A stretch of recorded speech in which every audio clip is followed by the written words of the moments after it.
Hello, I'm Natalie McLean, editor of Canada's largest wine review site at nataliemclean.com. And tonight on the Sunday Sipper Club, 17 minutes after the fact, we are still here and still trying. Just post in the comments, if you will, that you can see and hear me, but also, have you ever tried a Bonnie Doon wine? Yes or no? Just yes or no. You can elaborate if you want or not, but I just want to hear from you. I need to know you're out there.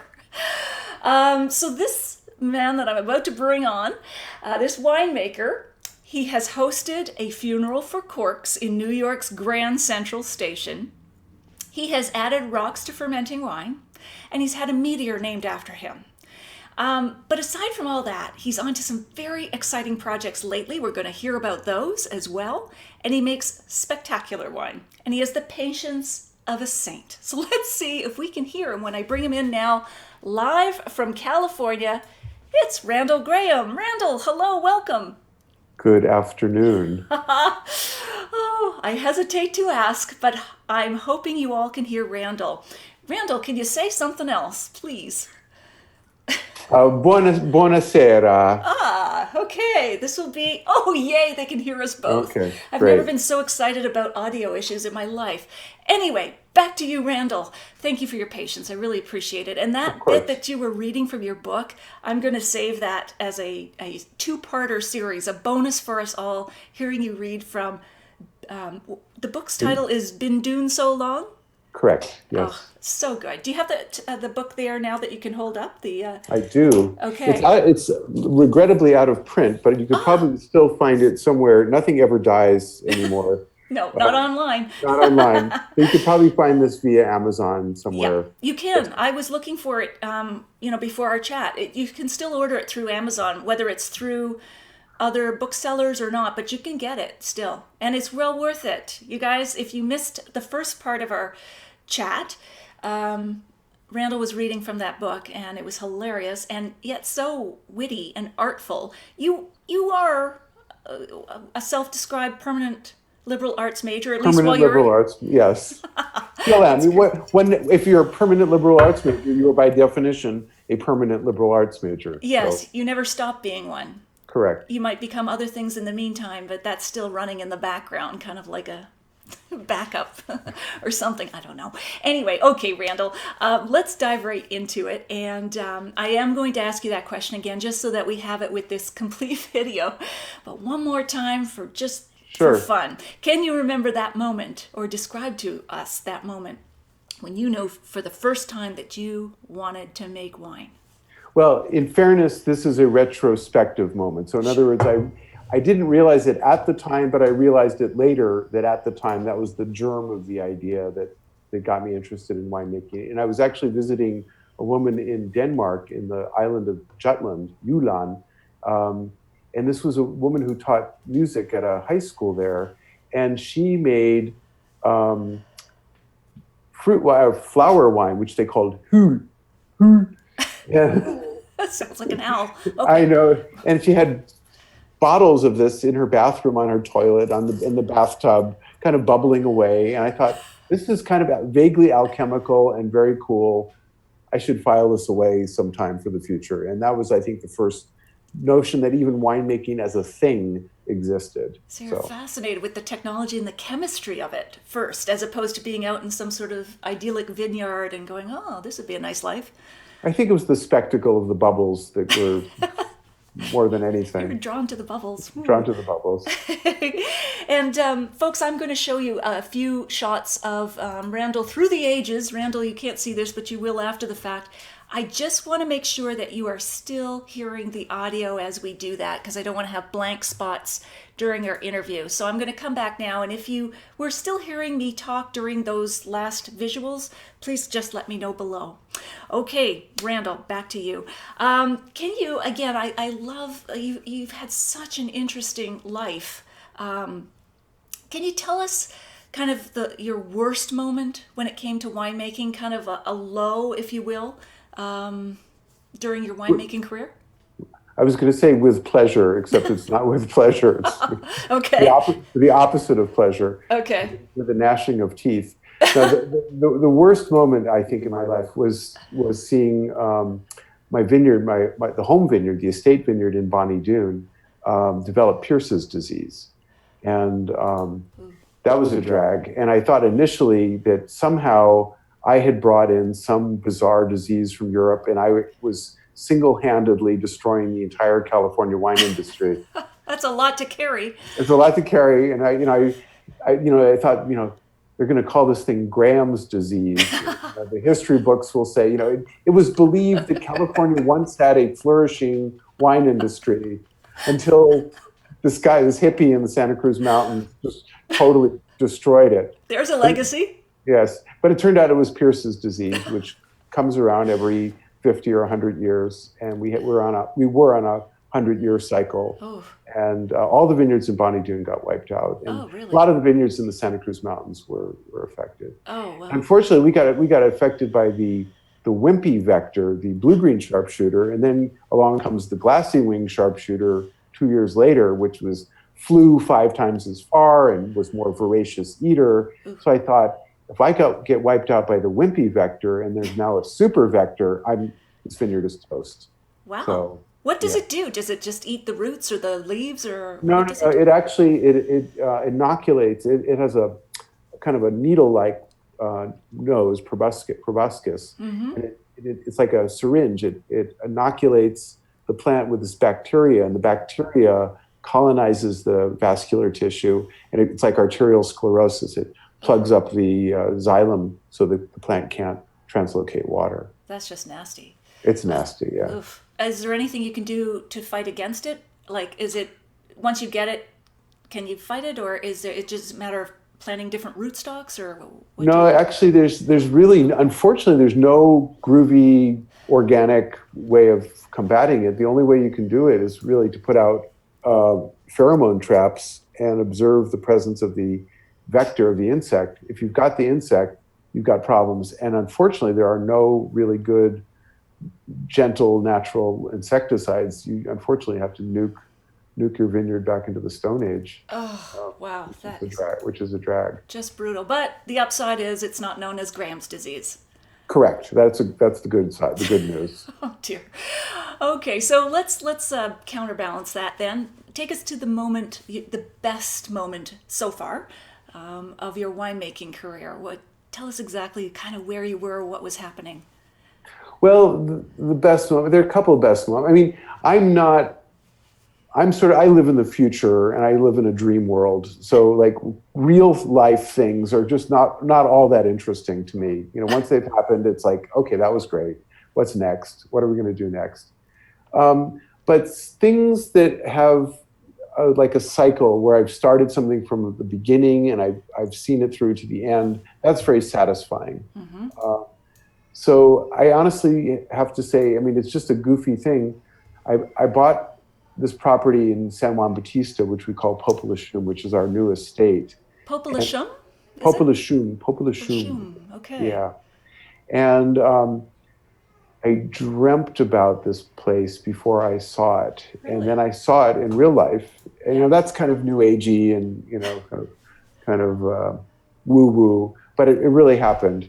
And so we planted some Grenache there in the nursery row, and there's a very special clone of Grenache. But nevertheless, we made a little bit of wine just 2 years ago, 2015, from this nursery row. We only made 30 gallons. We made it in a big garbage can, okay, and not exactly ideal conditions. And the wine is perfect. It's absolutely perfect. Really? So I guess what it means to me is that, I'll tell you, if you don't mind, I'll tell you a little anecdote. Mm-hmm. It was about 4 years ago. We did a vertical tasting of Cigar Volant. We did 25 vintages of Cigar Volant. Oh, wow.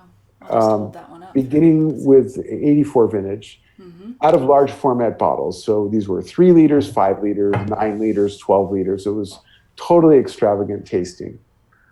Of all the wines we tasted that evening, the 2 most interesting wines were the 84 and the 85.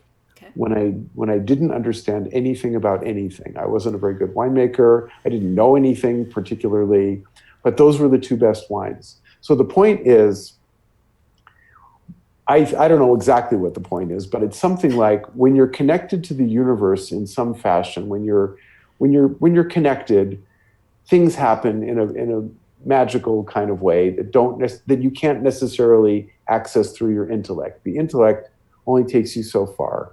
So the good news is that now I'm sort of feeling that same sense of connection at Populachum that I had 30 some odd years ago when I started. And Wow.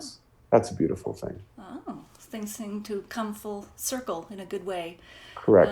And Circle of life. yeah, you're knowing the beginning like it was the end or something. Whatever that line is that in Lord Tennyson's? Oh, Anyway, but so tell us more about this. And Stacy was asking about this, Miss Q. She was saying, how's the project going? So tell us more about this. I know it's a very special piece of land, but are there specific grapes there, or how are you farming it? well, it's pretty complicated, but the things we're trying to do some interesting things. One, of course, we're doing a simple thing, which is we're trying to dry farm, which Okay. is how things were done 100 years ago. Not so much anymore, and it's tricky because it's not a particularly high rainfall area, so it's kind of a dry area. So we're using some special technology to help us dry farm. We're using a material called biochar, which is essentially activated charcoal and a whole bunch of compost to enhance the water holding capacity of the soil. Oh, And obviously, the vines are trained in a certain way. They're head trained. It's a very old fangled looking vineyard. It's not a modern vineyard at all. are they Why? like the Why? gnarly vines like you see with Zinfandel? Are they kind of Well, bushy? Or they're not gnarly yet, but okay, they'll get gnarly over time. okay, I trust. Um, and then it's a mixed plantation. We planted other trees and bushes and flowering shrubs in the middle of the vineyard. So it's more like a garden than an actual vineyard. So we're trying to develop a very diverse insect and bacterial population in the vineyard. Have a little more of a holistic approach, if you will, a biosphere. yeah. And they do mention that. I know certain regions I've visited in Europe, they talk about the vineyard as the garden. Yeah. It just sounds idyllic, but also a way of looking at it holistically, as you say. So, and the grapes that are planted there, are they all Well, Rhone very? at the moment, we've planted just Grenache Blanc and Grenache Gris Okay. and Fourment of all things. But we also have nursery. We're doing it. So there's two big projects that we're attempting, and we're at the very early stages of this.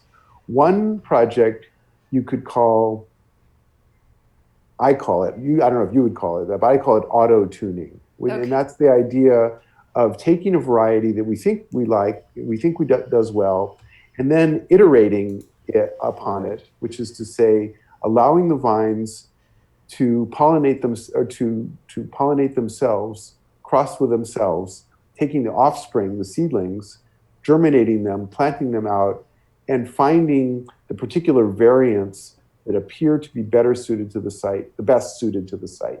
So it's kind of like selection massal on steroids, or selection massal kind of times 10,000. Massal, selection massal. What is the? Selection massal is how vineyardists in Europe will, there's random variation in vineyards owing to mutation. Sure. So this is actually not mutation, this is actually genetic recombination. But selection massal takes advantage of like the individual vines that appear to be best suited to the site at that particular site, and then they observe it over a period of years, take cuttings of that, and when they replant, they use those cuttings to gradually, if you will, improve their vineyard, or make Sure. it more of itself, or get more of the character that they're looking for in that vineyard. Right. That totally makes sense. Okay, so let's. The comments have been flying. There's a lot of people here tonight, and sorry, folks, if I'm missing your comments. I've been so caught up with this other stuff. But Randall's just such an interesting person to talk to. So repost your questions if I miss them, because we will get to them. But Randall, let's just go back a little bit, because we just still want to know those stories, since I teased everybody with them. I know the past is prologue, or past is past for you, but tell us, how did you get that name or that moniker, Rhone Ranger? I don't really remember exactly, except Wine Spectator called me up and they said, we want to do a story. That's cool. They said, we have just one request. Would you mind bringing a horse to the photo shoot? A white horse, particularly, if you don't mind Huh. bringing a white horse Yeah. to the photo Not to shoot. be too picky, but yeah, okay. Yeah. Yeah. Or So no, you maybe, did.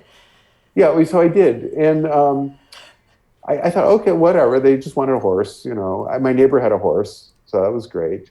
And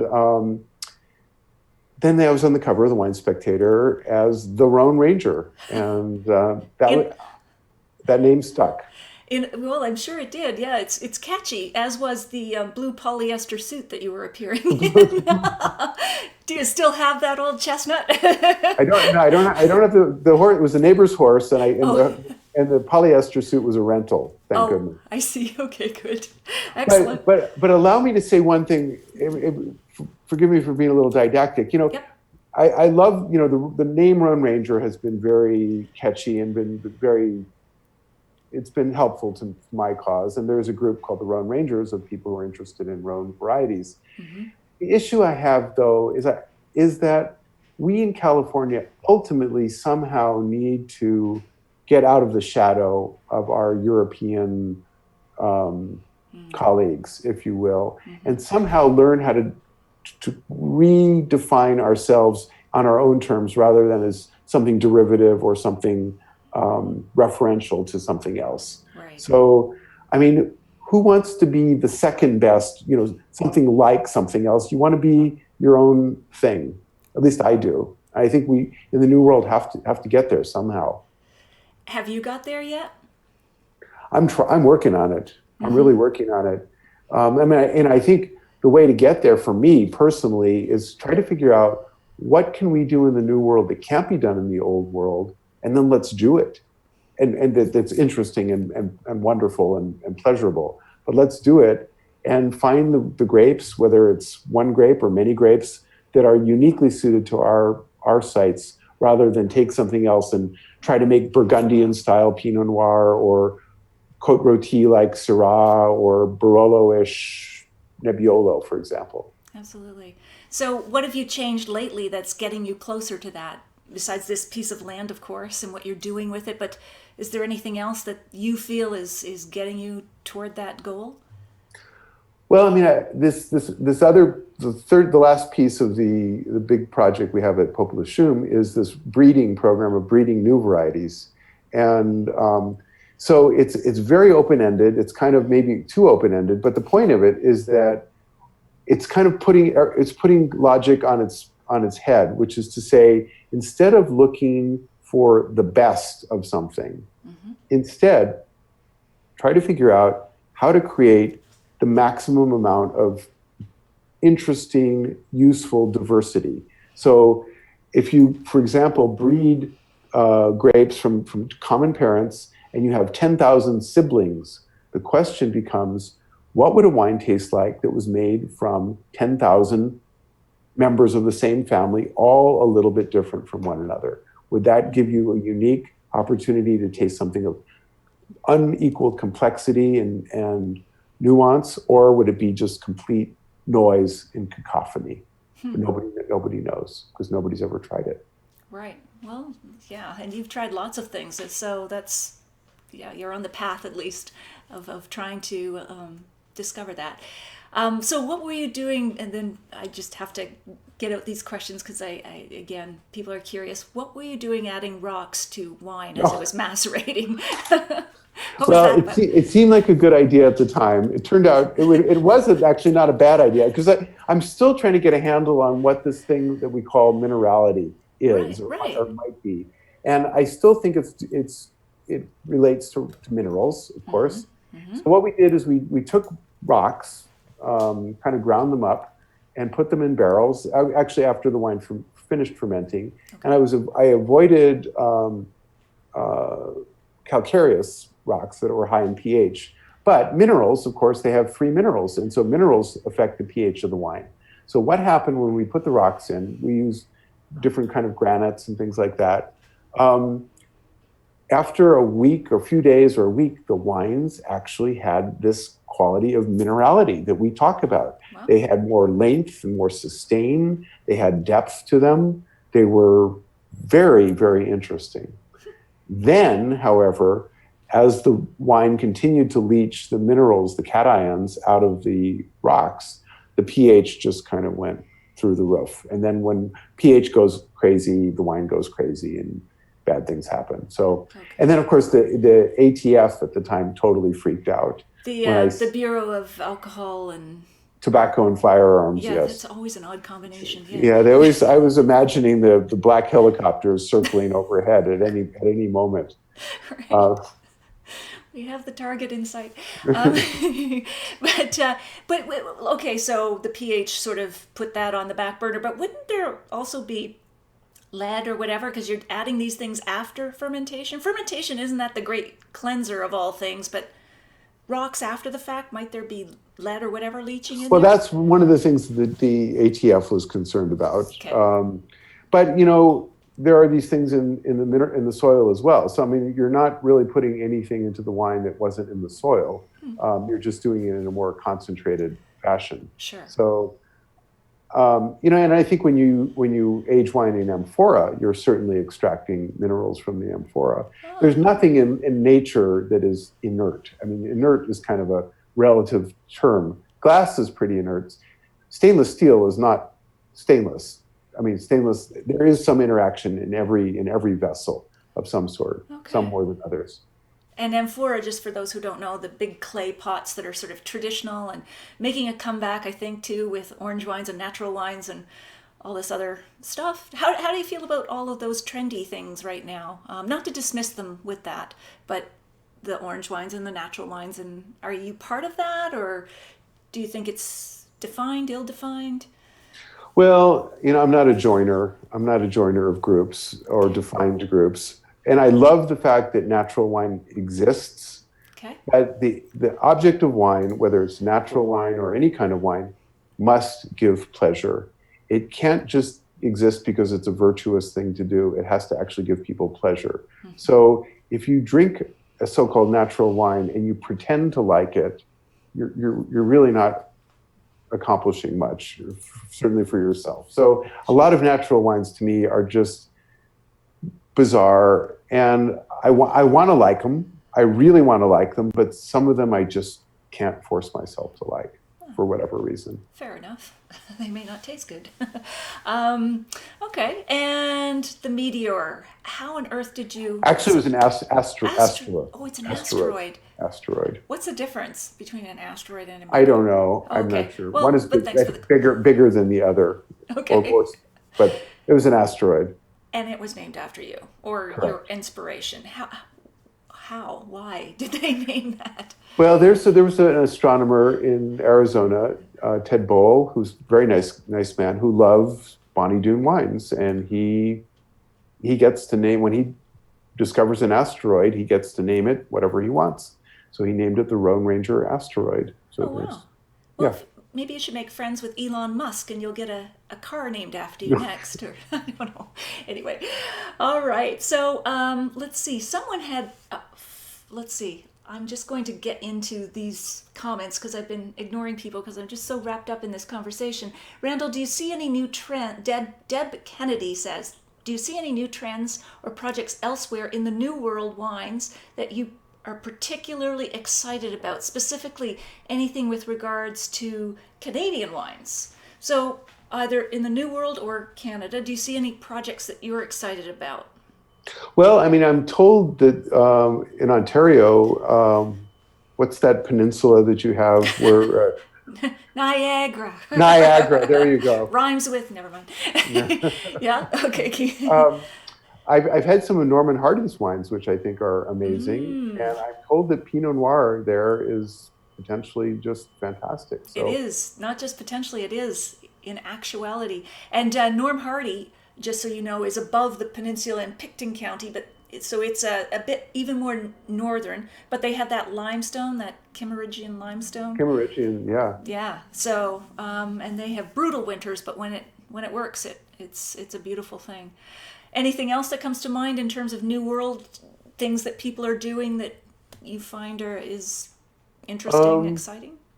Not so much, Okay. honestly, but there's a guy down in Lompoc named Sashi Moorman Okay. who's doing some interesting things with Pinot Noir.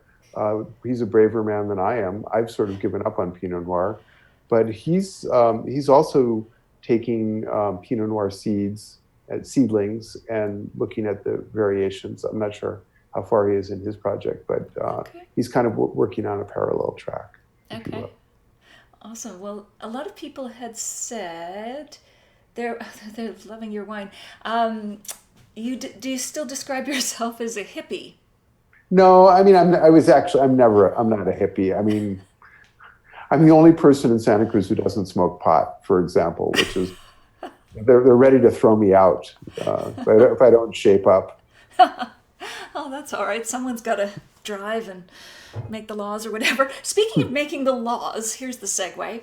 Can you tell us the backstory on the name of this wine, Cigar Volant, Le Cigar Volant? Le cigare volant. So Le cigare volant, this flying cigar, is was intended as an homage to Chateauneuf-du-Pape. And Okay. it turns out in the early 1950s, in 53 and 54, there were quite a number of sightings of UFOs in North America and in Europe. Okay. And some people took this very seriously, including the mayor of one of the villages of Chateauneuf-du-Pape, who persuaded the town council to adopt an ordinance prohibiting the landing of UFOs in the vineyards of Chateauneuf-du-Pape. This is a real thing. It really happened. And the ordinance is still in the books, and of course, none have landed. Well, it's And because they outlawed it, right? they outlawed it, and I needed to commemorate this truly stupid bit of legislation with a wine label. With a spectacular wine. Oh my goodness. So I have the 2010 and 2011 vintages. Do you have any of that handy there, Randall? I sure do, as it Well, turns out. how convenient for us. So how would you like describe this? I've always found it very savory, but do you have some tasting notes, if you will? Well, they're sort of a la minute. Um, Sure. so this wine, the Cigar Volant is a blend of the principal grapes of Chateauneuf. So it's Grenache, Syrah, Mourvèdre, and Cinsault. And occasionally a little bit of Carignan sneaks in, just because we can. So the 10, this is the reserve. So what's interesting about the reserve, this is a very unorthodox way of aging wine. We assemble the wine in the spring after malolactic, and after the malolactic is done, we rack the wines into demijohns, into carboys, 5-gallon carboys, Okay. seal them up nice and tight, add some sulfur, seal them up, put them on their sides, Okay. and then inside the bottles we put in little Teflon coated magnetic, or rather metal bars, and then we use strong magnets to perform bâtonnage magnétique, if you will, stirring up the lees. Okay. And so the result is you get this sort of preternatural level of savoriness Yeah. as a function of all that lees extraction. So it makes a very stylized wine, which is definitely a matter of taste, but I rather like it. Oh, yeah, it's fantastic. And I'm just posting a link right now where I've posted these wines over on the website so that you can find them. I know I always look for this in a restaurant. So we're tasting the reserve, but of course you have the non-reserve or regular Cigar Volant, which is really popular and is often in the liquor stores here in Canada, LCBO, SAQ. We have people logging in from coast to coast as well as other parts of the planet. And then just to give you the full lineup, there's the Le Cigar Volant, no, Le Cigar Blanc. So the white wine, and that would be, I would assume, traditional white varieties from the Rhone Valley. Correct. Correct. Okay.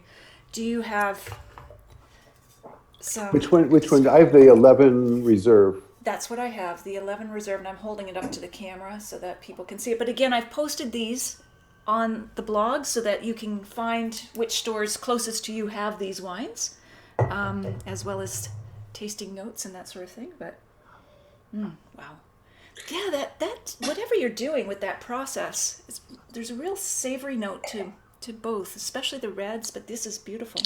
Well, I think honestly, we're still trying to figure out. It's a powerful technique, and I want to figure out how to use it for good and not for evil. That's a good thing.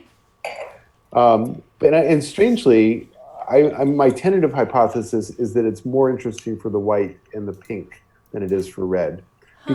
because it adds such a strong dimension to the wine. The white and the pink have more space, so it kind of whereas red says so much information. This is like adding more information, still More more information. information. So I like the metaphors, but how does a white have more space? Are you talking Well, about? there's just from a flavor Okay. impression standpoint. So in other words, it's not as dense. The flavor is not as dense. You don't have tannin. You don't have this strong fruitiness. There's more. It's like a musical composition. It's a jazz composition. There's more time between the notes. There's more air, if you will, between the notes. Well, that's If that great. makes any sense. Yeah, it does actually. So certain white reds, for example, like Pinot Noir or Grenache, there's kind of an airiness to the wine compared to Cabernet, where the flavors are very, very dense, if you will, or Right. it's hot. Right. Absolutely. They're asking you if you can text them some of the wines. Sure. Well, Teleportation, yeah, no exactly. problem. Folks, I just worked out the audio issues. If you think I can that'll be next week. We'll be texting you the wine. Let's see. Uh, so let's cigar volant. So have you had particularly good vintages that you would want to highlight, or is it getting more and more consistent from year to year? I think so. The current, I don't know what's being sold right now in Canada, but the 12 is what we're selling these days in the U.S. The Okay. 12 is really delicious. Um, really, there's been a big change in cigar since 2001. We actually switched over to screw caps in 2001. Okay.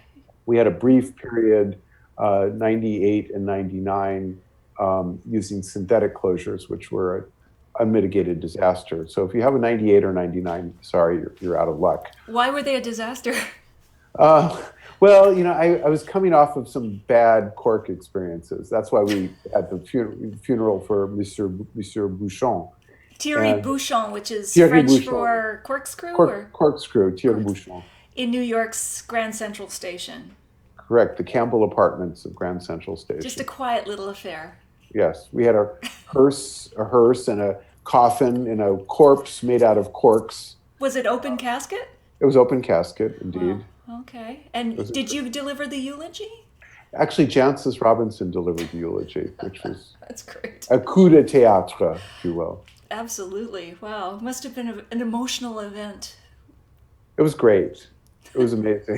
It was amazing. That's great. And then we had a bank. We had a wake for Monsieur Bouchon where we ate black food, just All from, black from food. all black food from A Rebours, from Huysman's novel Against the Grain, where anyways, it was kind of a literary it was an interpretation of a literary feast where the character just had black food served. I thought that was appropriate. That's amazing. Wow. That's great. Okay, so you came off that and you went to screw caps that have an alien on them. So you're still banning all the aliens, like presumably from your winery as well? Well, no, they're welcome. In fact, I'm sure they can make a contribution. But the point is that the screw caps, I think, are brilliant for this style of wine. So I think the point is that the cigar conserves a lot better with a screw cap than it does with a cork. And why is that? Less oxygen permeability. So I think Okay. they. I'm not 100% sure, but I'm pretty sure. All things being equal, the same wine sealed with a screw cap will live 50% longer than the equivalent wine with a cork. It'll be a slightly different evolution, but for these varieties, meaning the Rhone varieties or Pinot Noir, it's perfect. Because they don't benefit from that egress of oxygen, that in and out, that little bit that you get with cork that they argue that that's why wine can age if you have that little bit of oxygen coming in? Rubbish, total rubbish. Okay. Wine needs oxygen at different stages in its life. In the élevage in the cellar, it absolutely needs oxygen for the tannins to condense. That requires oxygen.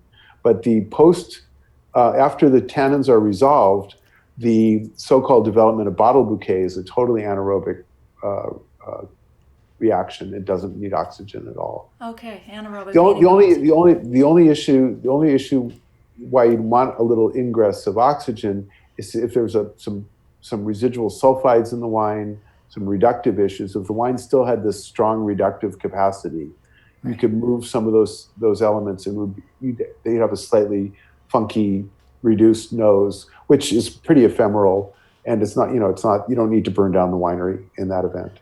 Right. You could decant that off? Like, would that blow off with decanting? It depends on how the concentration. Ultimately, those qualities go away with time. Sure. But if it's just an ephemeral, you just decant it, and it's no harm, no foul. Okay. All right. So now the other thing you're onto, because I don't want to forget to ask you about this, are you pushing for ingredient labeling on wine? Yes, I think we have problems in doing that in Canada. I don't think we're allowed to indicate the ingredients on our Canadian bottlings or exports. But even the TTB is pretty freaked out by what we're doing there. But yes, we are. Why are they freaked out? Because it's different. Because it's, is this going to be on the test? Are we going to get in trouble? Is there any liability? And it's different because it's different.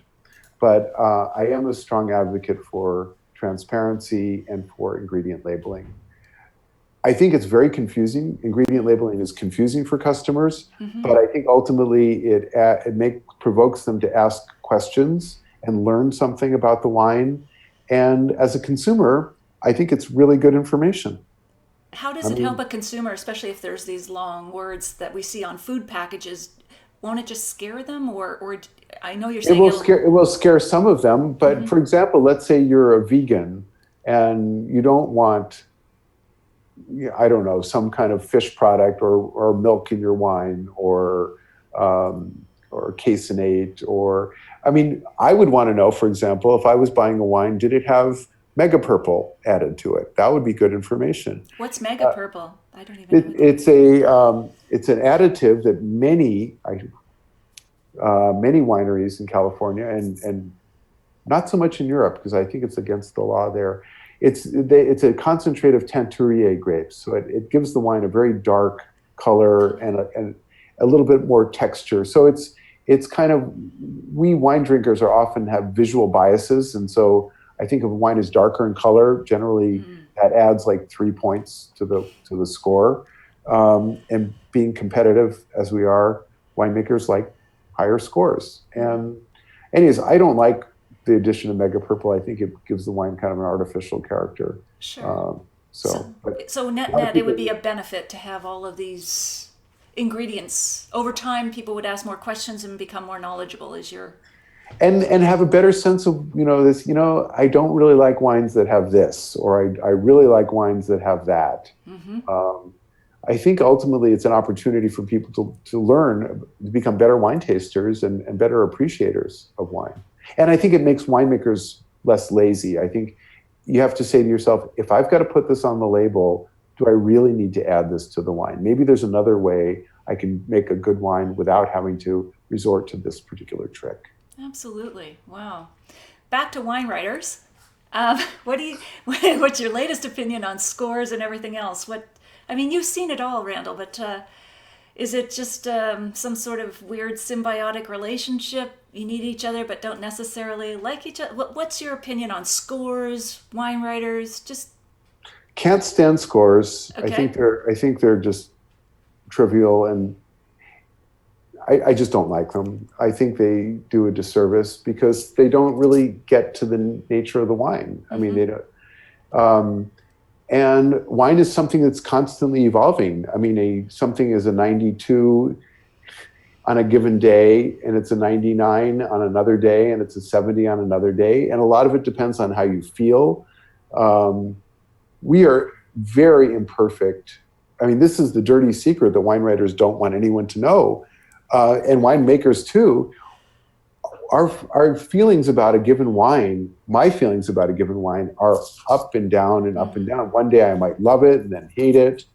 So you never want to taste a wine once and come to a conclusion about it. You really need to follow it over I need to follow it over a period of time and really make sure that I understand it from the inside out before making a final judgment about it. And that sounds great in an ideal world. I'm just going to be devil's advocate, but because I resisted scoring wines at the beginning, but people want that shorthand. They want that. Don't make me think. I mean, I know you want people to think, but when they're shopping for a consumer product, they want, like, do you like it or not? Is it 89? Is it 91? I mean, how do you serve those consumers? Why would you buy a 90? What is the difference between a 91 and an 89? Perception. Yeah. So they cross that 90 threshold, and it's like a lot of people will only shop 90 and up. And they say 95 is the new 90 now. Right. Anyways, I resist this with every fiber of my being. What else can I say? I don't know. I could keep poking at it and we'll see if you say something else. But I agree with you.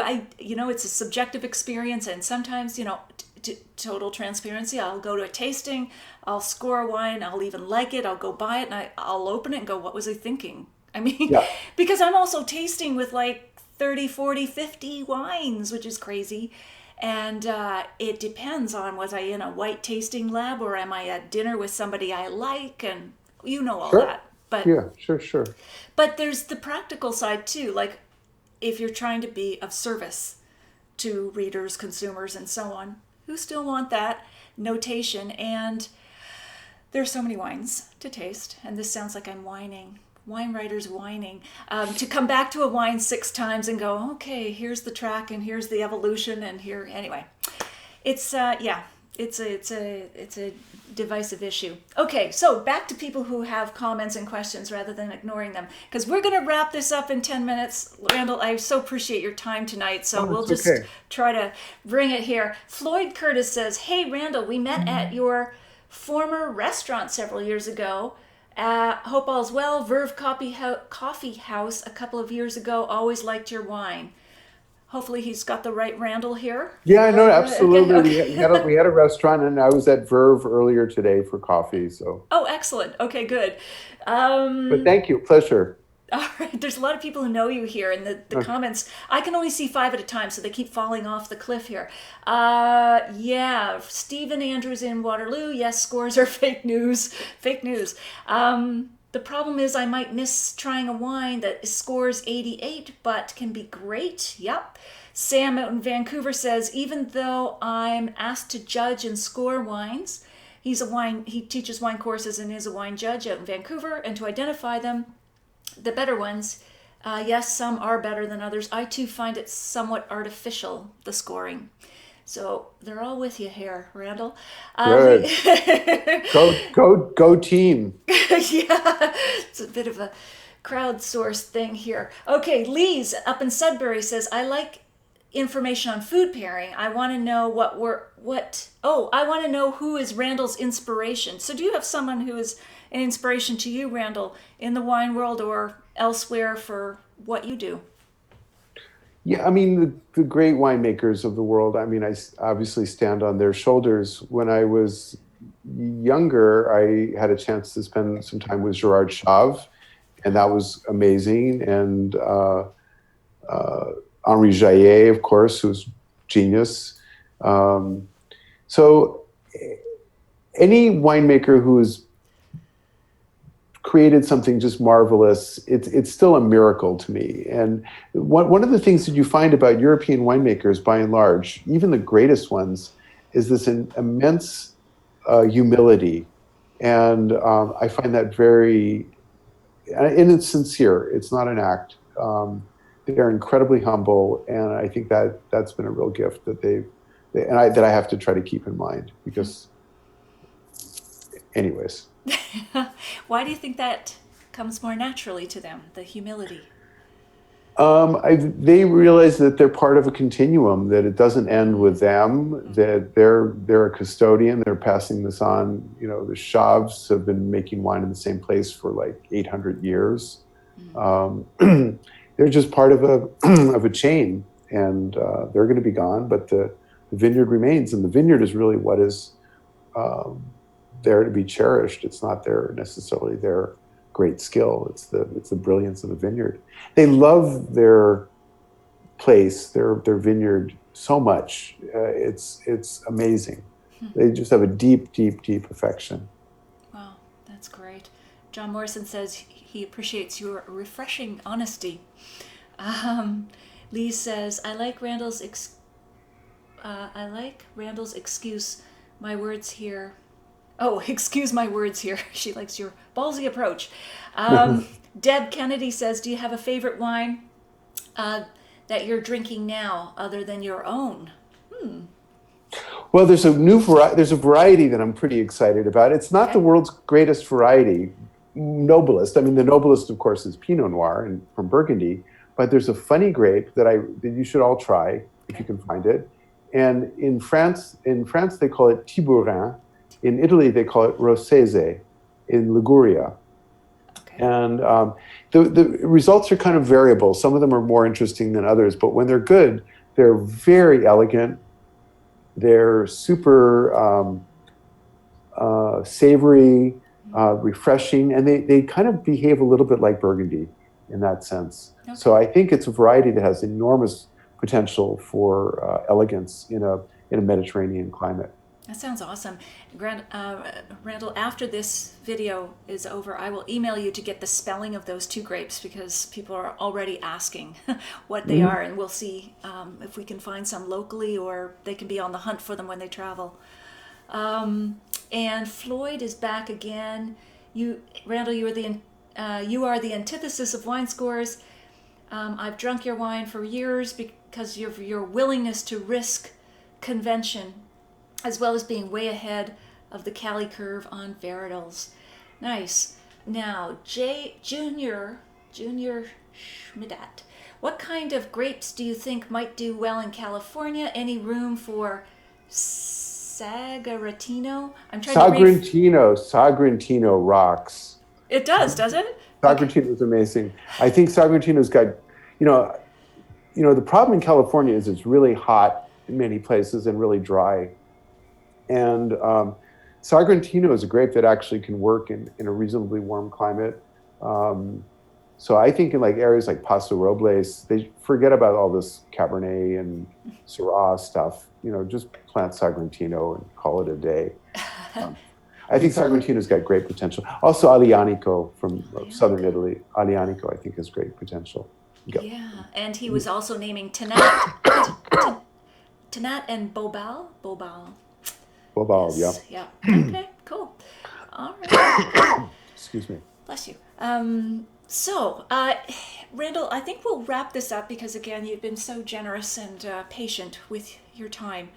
Is there anything that we haven't covered that you'd like to share with us, and or a parting tip about wine or whatever you like? Oh my gosh, where do we even start? So, two things for the sort of semi-novice wine person.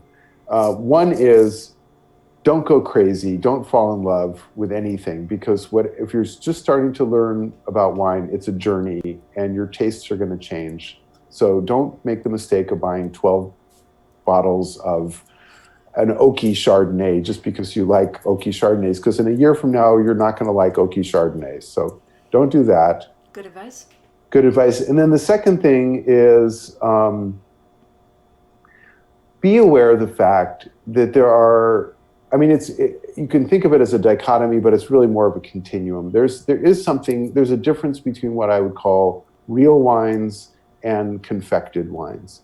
And we in the wine industry do our best to confound people as far as that distinction. And I'm not saying that every New World wine is bad and every Old World wine is great, but there is something wholesome about an artisanal wine, about a wine that is made, that is not irrigated, maybe the wine is farmed organically or biodynamically, smaller scale production. There's something special about these artisanal wines that come from special places. And we call them both wine, but they're different. One is a more industrial product, and one is an artisanal product. And I would argue the artisanal product is capable. Sometimes the artisanal product can be a little austere or quirky, and it may not be as forthcoming. But ultimately, I would argue it's much more satisfying wine than a wine that it's just made cynically, just to simply please this confected wine, if you will. Absolutely. Well, good advice and encouragement for continuing the wine journey, Randall. We appreciate that. My pleasure. So, I think we will wrap this up now, and I'll post more in the comments below. And Randall, I invite you tonight, tomorrow, whenever you have time to take a look, because all of the comments will be there after we finish this broadcast. And so I know I missed a number of questions. We've had a lot of participation tonight, so I really appreciate that, folks. You've been terrific, and you too have been patient with my audio issues. And by next week, I'll be able to send you that wine online and all that. So anyway, Randall, thank you so much. Wish you all the best with that very special piece of land, with your family, and with all of the plans and legacy building you have yet to do. My pleasure. Thank you. All right, Randall. And thank you, everyone, for joining me here tonight. I'm going to stay online here for another 10 minutes or so if there's anything else you want to talk about. But Randall, we will bid adieu for now, and I look forward to chatting with you again soon. Sounds great. Okay, thanks, take Nat. care. All right. Bye-bye. Bye-bye. Okay, folks. So here we are. Thank you so much for your patience tonight with all of that stuff. All right. Good. I'm so glad you guys enjoyed everything. And what I'll do is follow up, and I'll ask Randall to follow up in the comments below and answer your questions, because they were just flying by tonight, and that's fantastic, but we will get them answered. And I'm curious about that wine he mentioned, if you are too. If there's anything else that you want to know, or anything else you want to talk about right now, thank you, Floyd. Aw, thank you. Why? Well done. Thank you. That's very kind. I was thinking it was going to be another audio disaster tonight. I was just getting, I was like, oh, don't do this. Not when I have such a special guest. But it worked. Yay. The show rocked. Thank you, Rick. Sorry, I'm trying to read from way a distance here. My camera's here. The computer's way over there. My eyesight is dimming. I love this guy. I know, Lise, wasn't he amazing? Like, he's just so full of stories. And on the blog post that I posted, I included an excerpt from, I went and worked with Randall, with Randall for a stage, or like a couple of days in his vineyard. And that was in my first book, Red, White, and Drunk All Over. Yes, I take wine very seriously. But you'll find that over in the blog. I've reprinted it for you so that you can read that and get more context and background on this amazing man. Truly amazing. All right, Deb, I'm glad you liked it, enjoyed visiting you. She enjoyed visiting Randall's winery back in 1990. Excellent. Okay, and Paul, yeah, he was great, wasn't he, when he was reading his poems? I'm going to make sure that little video stays, or I'll put it on the blog, even though I'm futzing around with the audio. I'm going to make sure we post that, because it was wonderful to hear him read his poems from his book. And Junior B.A., I'm mispronouncing your name. You're talking about sorry, it's way too far away for me to see this. That grape that Randall was saying rocks. Cigar Vallon is on sale now. Oh, it's on sale. Yeah, it is at the LCBO. The Blanc is on sale, folks, at the LCBO. So that's this one over here. For those of you lucky to live on the border with Quebec, as we do here in Ottawa, you'll find Cigar Vallon in some stores in the SAQ, although it sells out quickly. But look for it on a restaurant list. I do. I do. I'm not just saying because he was the guest tonight. I love it. It's savory. It's great with food. Sam, Grace Under Pressure tonight. Thank you. Thank you. I was trying not to to say anything untoward. But then again, I was on mute, so I guess I could have. Anyway, thank you so much. You guys are great. Okay. It becomes a love-in. I'm just so glad it worked because I was so looking forward to him. So guys, I think I will wrap this up, but again, I'm still going to come back into the comments probably tomorrow morning, but still post away. And if you're watching the replay of all of this and you weren't on with us live, you can still post comments below and we will still answer them. I'll be in here. I'll ask Randall to jump in for those who missed the live broadcast tonight, because I think, the real power of this also is that it goes on. It has a life that goes on and on and on and accumulates thousands and thousands of viewers over time. It's pretty powerful, and Facebook is really promoting it. So I am loving this direct connection that we all have with these really fascinating people in the wine industry, us here, and especially when we can hear each other. So thank you again. Really means a lot to me, your support tonight, that you're here. And next week, I should tease that, I should tell you that, I should say, I have just booked Mark Oldman. He is a New York-based wine writer, and he has written the book How to Drink Like a Billionaire. He has a great sense of humor. He's written other books, and I will get them on the blog. But he's witty, and he's full of stories, and that's what I'm looking for. For my guests that come on here, I want you to learn about wine, of course, but also to be entertained, to have fun. Right? That's what this Sunday Sipper Club is all about. So with that, I bid you good night, and I will see you next Sunday at 6 p.m. Eastern. Take care.